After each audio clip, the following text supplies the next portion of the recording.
Assalamualaikum warahmatullahi wabarakatuh. Kepada yang terhormat Bapak Syaiful Huda selaku dosen pengampu dari mata kuliah telah kurikulum, saya Windirno Astuti dan teman saya Habibah Ainur Rohmah akan menjelaskan mengenai materi struktur kurikulum matematika sampai MTS pada kurikulum Merdeka. Untuk materi yang pertama nanti akan disampaikan oleh teman saya juga. Kepadanya waktu dan tempat saya persilahkan. Baik, terima kasih. Jadi pada pembahasan kali ini kita ada 6 pokok pembahasan. Yang pertama tentang capaian pembelajaran secara umum, tujuan capaian pembelajaran matematika, karakteristik mata pelajaran matematika, capaian pembelajaran matematika fase D, capaian pembelajaran matematika berdasarkan elemen, dan alokasi waktu matematika fase D. Yang pertama mengenai capaian pembelajaran secara umum.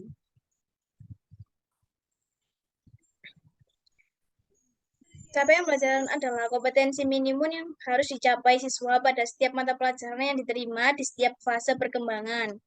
Dalam capaian pembelajaran terdapat sekumpulan kompetensi dan lingkup materi yang disusun secara komprehensif dalam bentuk narasi. Terdapat 6 fase pada capaian pembelajaran dalam kurikulum Merdeka, yaitu fase A hingga fase F, yang meliputi seluruh mata pelajaran di jenjang pendidikan dasar hingga menengah.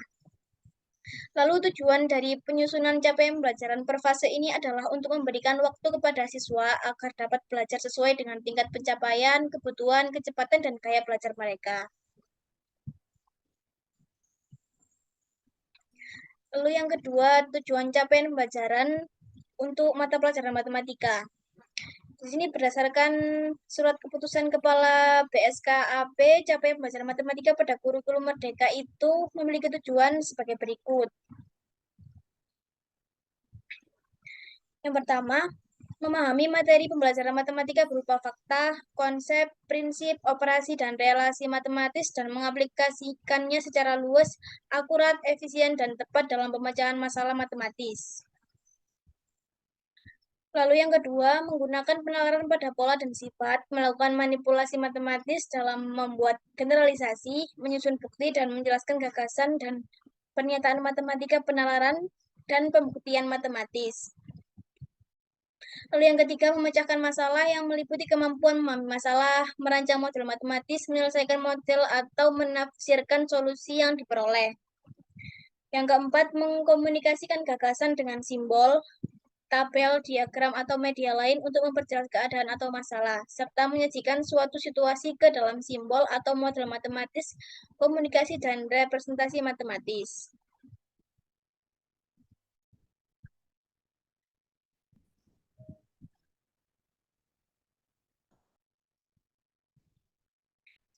Lalu yang kelima, mengaitkan materi pembelajaran matematika berupa fakta, konsep, prinsip, operasi, dan relasi matematis pada suatu bidang kajian, lintas bidang ilmu, dan dengan kehidupan atau koneksi matematis. Lalu yang terakhir, memiliki sikap menghargai kegunaan matematika dalam kehidupan, yaitu memiliki rasa ingin tahu, perhatian, dan minat dalam mempelajari matematika, serta sikap kreatif, sabar, mandiri, tekun, terbuka, tangguh, ulet, dan percaya diri dalam memecahkan masalah.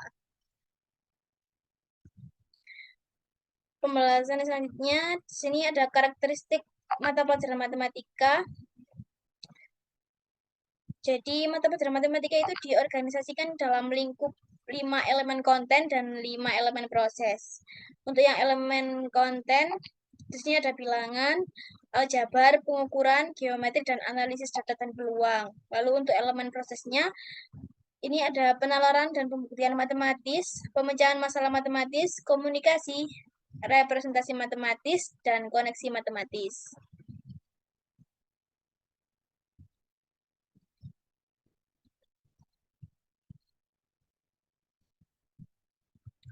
Untuk pembahasan yang selanjutnya akan dilanjutkan oleh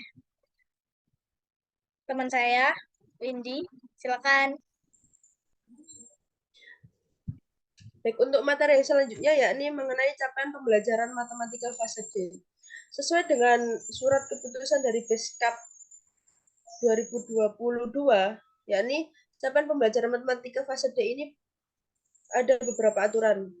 yaitu peserta didik mampu mengoperasikan secara efisien bilangan bulat, bilangan rasional dan irasional, bilangan desimal, bilangan berpangkat bulat dan akar, bilangan dalam notasi ilmiah, melakukan pemfaktoran bilangan prima, menggunakan faktor skala, proporsi, dan laju perubahan. Kemudian, peserta didik juga dapat menyajikan dan menyelesaikan persamaan dan pertidaksamaan linear satu variabel dan sistem persamaan linear dengan dua variabel dengan beberapa cara. Memahami dan menyajikan relasi dan fungsi.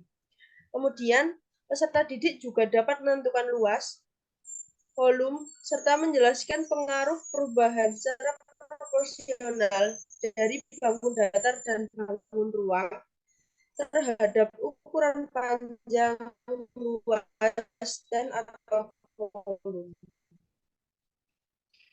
Kemudian dapat membuat jaring-jaring bangun ruang dan membuat bangun ruang tersebut dari jaring-jaringnya. Dan menggunakan sifat-sifat hubungan sudut terkait dengan garis transversal, sifat kongruen, dan kesebangunan pada segi 3 dan segi 4. Kemudian peserta didik juga dapat menunjukkan kebenaran teorema Pitagoras dan menggunakannya, serta dapat melakukan transformasi geometri tunggal di bidang koordinat kartesiasi, diagram batang, dan diagram lingkaran. Mengambil sampel yang mewakili suatu populasi, menggunakan salah dan menginvestigasi. Mereka dapat menjelaskan dan menggunakan harapan satu kejadian pada suatu percobaan sederhana.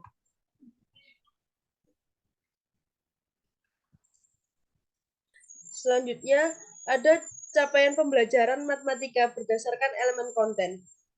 Capaian pembelajaran itu terdiri atas kompetensi dan konten. Kompetensi itu kemampuan yang diindikasikan dalam bentuk kata kerja. Konten itu materi. Contoh kompetensi seperti mengenal, memahami, mempraktekkan, dan lain-lain. Pada pembelajaran matematika fase D atau jenjang SMP MTS, ada beberapa materi atau elemen konten yang harus dicapai atau diselesaikan untuk masuk ke fase selanjutnya atau fase E. Berikut untuk materi-materi dari elemen konten fase D mata pelajaran matematika. Yang pertama ada bilangan, yang kedua ada aljabar, yang ketiga pengukuran, yang keempat geometri, dan yang kelima analisis data dan peluang.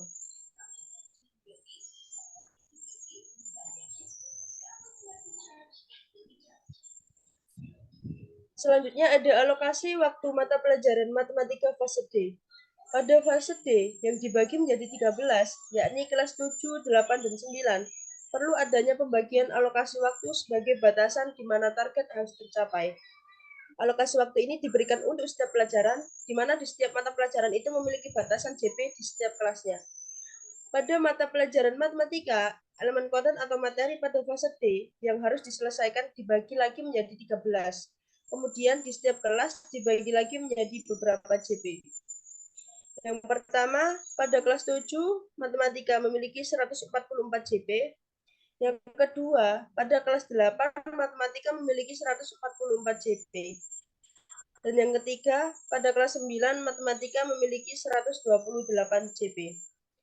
Dengan jumlah JP yang sebesar itu, maka guru membuat prota dan promes sebagai rencana pembelajaran, sehingga pada akhir pembelajaran, jumlah tersebut dapat tersusun dan terlaksana dengan sistematis di setiap elemennya.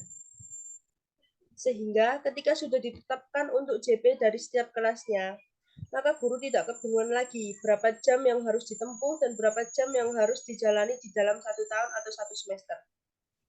Biasanya mereka membagi jamnya ini setiap minggu dalam beberapa hari.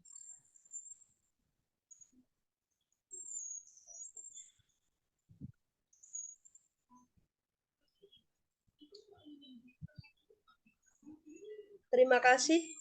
Sekian materi mengenai struktur kurikulum jenjang SMP atau MTS pada kurikulum Merdeka yang dapat kami sampaikan.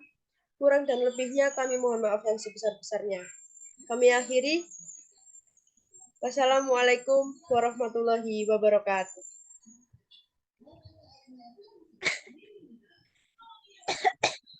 Waktunya apa, Ente?